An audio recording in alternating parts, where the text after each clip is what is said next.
Saya juga di sepuro pengiran. Tapi yang jelas, kalau setuju Imam Syafi'i pengiran rasa mbok warai. Karena tadi ngelola hati ku gak. Lo masyhur, kowe kancanan nang fase kadang tersentuh bina masyarakat sing fase. Kancanan nang saleh malah kowe kepengin hasud dreng. Masyhur kula gak ada cerita banyak lah tentang itu. Suatu saat ya Hamid Pasuruan itu kan terkenal wali lah. Tentu yang tamu banyak, sing ngaturi ya banyak. Suatu saat ada kiai yang hasud. Kok enak dia terkenal wali, nyalami tempelek akeh, yang memberi banyak. Sanad saya mutasil karena saya diceritani bapak saya dan bapak saya itu dekat sekali dengan Muhammad. Karena memang beliau masih misanan sama bapak saya, misanan sama bapak saya. Mungkin saya aja menangi tapi saya tidak paham, menangi tapi saya tidak paham. Jadi sama bapak saya itu akrab sekali. Terus orang kiai yang hasud tadi datang ke beliau. Mungkin karena beliau muka syafah tahu kiai ini hasud. Enak ya iya, jadi wali gue enak. Duit akeh, jadi Muhammad cuma ada 3 son. Duit akeh mobilnya Mercy. Muhammad pas itu mobilnya ya Mercy. Toman itu. Jadi ini dibully ngono, ngomong hasud, dan ini tenang ya. Terus kon gawa banyu sak gelas penuh. Moga melampar-lampar bae kula, tapi syaratnya gelas niki jangan betor oleh kocak. Jadi numpak Mercy nggo gelas bentuk oleh kocak. Jadi hati banget, tidak mubung pengalunan. Bareng-bareng apa?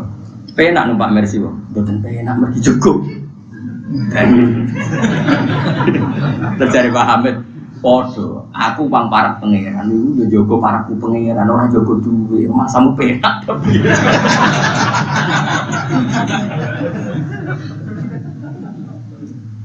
Artinya orang yang sudah dekat Allah itu kan masyhur billah sibuk dengan kayak aku ini kan jari wong akeh kan dipengaruh akeh jari ini, tapi aku salah kroso sibuk mutolaah, sibuk muasalah mbek pangeran, sibuk kangen Rasulullah. Aku mosok tau eling kowe blas yakin. Ya mau dongakno umum muga-muga sing tau ngaji kula sepuro dosane. Wis ngono tok. Tapi kon eling ra ini Mustofa ya ora mungkin. Kabeh wali wong para pangeran ilinge ya Allah. Cuma bare ning Allah elinge ternyata gawe Mustofa terus eling neh. Tapi elinge Allah sih. Terus nyifati Allah gawe makhluk iya lah gawe Mustofa bareng terus eling neh. Paham Mas? Nah ini penting saya utarakan, jadi saya ulang lagi ya. Bener Imam Syafi'i, jadi hukumnya pangeran itu raiso digeneralkan secara masif. So wong saiki kabeh dianalogi, kabeh dikias.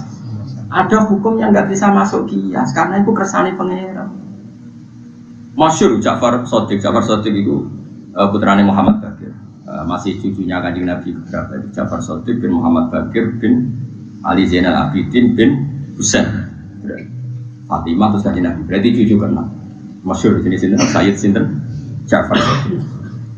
Saya Ja'far Shadiq itu kan agak-agak pernah agak-agak rival dengan Abu Hanifah. Tapi rival ilmu bukan rival pilpres, rival ilmu. Bukan rival bedo jago bukan. Jadi debatnya bukan tentang itu. Singkat cerita, Abu Hanifah kan terkenal ahli kias, kenapa? Tukang kias. Jadi hukum-hukum agama itu dikembalikan ke kias. Terus diparani oleh Sayyid Ja'far Shadiq. Itu awal akhirnya Abu Hanifah ngakui kalau Sayyid Ja'far Shadiq itu gurunya. Makanya Abu Hanifah selain ngaji sama Imam Muhammad, akhirnya beliau menulis termasuk guru saya itu Sayyid Ja'far Shadiq. Diparani oleh Sayyid Ja'far Shadiq ditanya, kamu masih punya tradisi kias? Itu di depan umum di masjid. Masih kan, jika tidak ada Quran, tidak ada hadis, kemudian tidak ada ahwali sahabat, saya nias. Nias itu menanalogikan hukum. Tapi kamu melakukan itu kalau darurat kan? Terus Abu Hanifah jawab, 5 ada kenapa? Diceritakan. I'lam anna awalaman kosa iblis. Pertama yang dengan logika kias adalah iblis. Iblis itu cara berpikir adalah tanah dengan api itu unggul api, karena tanah bisa dibakar api. Pokoknya dia cara berpikir itu dengan logika, sehingga dengan berpikir itu dia tersesat. Maka hentikan kias Anda. Tapi kata Abu Hanifah, saya harus mengkiaskan. Terus hati misalnya, coba berikan contoh yang kira-kira saya nanti tunduk tidak selalu mengkiaskan. Saya Ja'far Shadiq karena beliau seorang faqih, beliau juga orang alim fikih.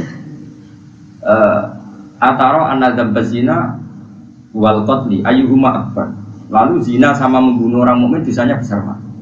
dosa zina dengan membunuh orang mukmin dosanya besar mana?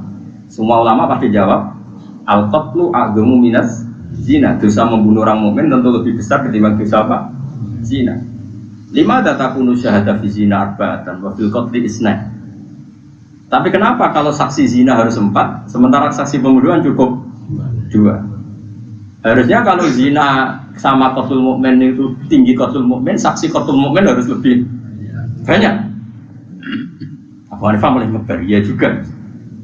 Saya ulang lagi ya, dosanya zina sama membunuh orang mukmin tinggi mana? Jadi kamane ana wong zina mek mateni Mustafa, dosane kan mateni gede mateni Mustafa. Mane dora mateni gede tenan dosane. Pemane mateni Imam Mustola, oh tambah gede. Pemane sing jenggoten sing khusuk tambah gede. Pokoke sesuai wae. Makome ya makome. Tapi kenapa saksi zina harus 4 sementara saksi pembunuhan cukup 2? Andai kan nuruti kias kan saksi pembunuhan harusnya lebih banyak. Abu Hanifah mulai ngebar terus. Hanifah insaf itu sudah saya katakan tadi sebenarnya saya mengkiaskan itu kalau darurat. Terus kata Ja'far Shadiq nggak apa-apa kalau begitu. Nggak apa-apa kalau terpaksa kias ya kias, tapi selagi tidak jangan. Nah ini juga yang jadi ilmunya Imam Syafi'i sehingga meskipun kita punya kias masif, ya kias masif kalau barang suci kena najis pasti menjadi najis atau mutanajis, tapi tentu saja kita tidak memasukkan mani dalam kaidah itu, paham ya?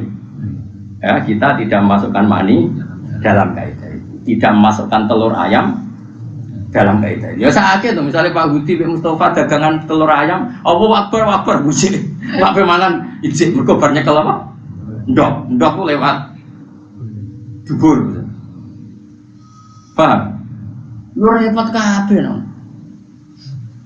Nah tapi ternyata mulai terus masuk lagi itu siapa yang dimungkin contohnya itu Bakorut biasa. Dulu itu kalau giling apa itu beras, apa itu sedungnya beras itu gabah ya. Dulu itu kan nggak ada selek, tapi mulai dulu itu ada baling-baling. Sehingga kalau orang giling apa gabah itu kan ono sapi. Sing kaya sekarang kuno-kuno giling tebu, giling gabah nggak berapa? Sapi utawi apa lah konto dimuter, no? Muter. Terus itu jadi menggiling. Lah di sewu kan sak dawa-dawane kan paling 2 meter. Lah uyohe sapi yo nguyo yo ngising ambek pirang-pirang jam kan yo nguyo ngising. Ya cipratane yo tok gabah tok beras mah.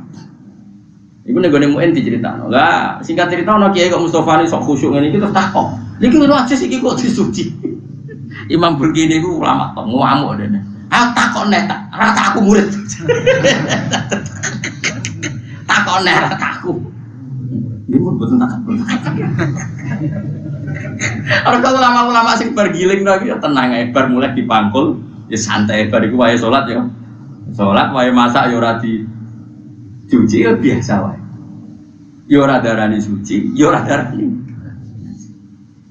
Karena ini sudah jadi amalun nas, apa jadi amal. Ya sudah mulai dulu orang seperti itu. Pernah Sayyidah Maimunah itu tanya sama Rasulullah, ya Rasulullah saya ini perempuan sing udayilu, utilu daili, sang pakaian saya itu nyerempet tanah.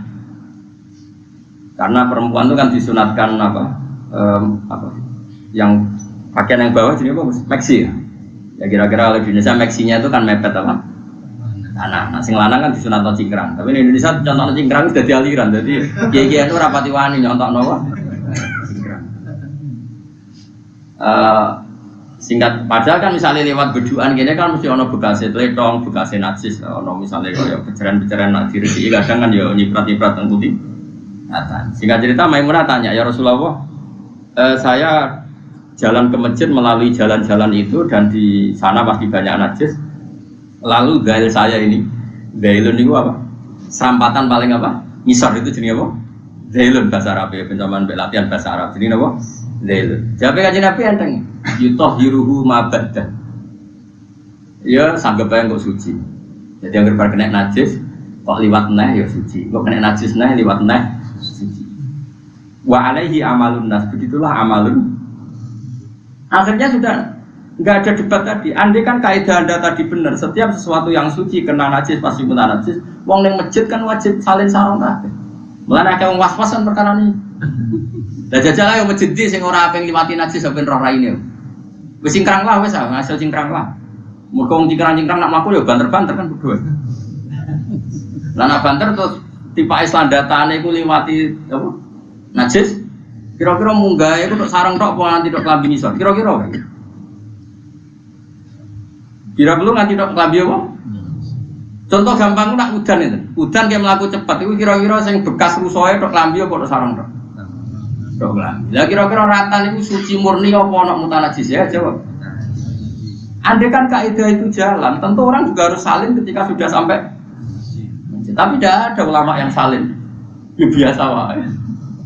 Jadi dablek itu bener, senajan to ora kok ilmu. Nah ini alhamdulillah dablek ono bener. Pas ya, dablek pas ya, jadi dablek tapi pas. Justru ulama mengkritik kalau ada orang sok was-was sidi-sidi apa? Najis terus salin. Lah karena apa? Dalilnya yang amalun nas apa? Amalun nas. Mulai dulu sahabat ya seperti itu.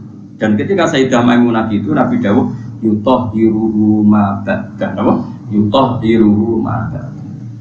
Nah setelah dianalisis, meskipun akhirnya ulama tahu alasannya karena tadi mutahhir itu ada dua.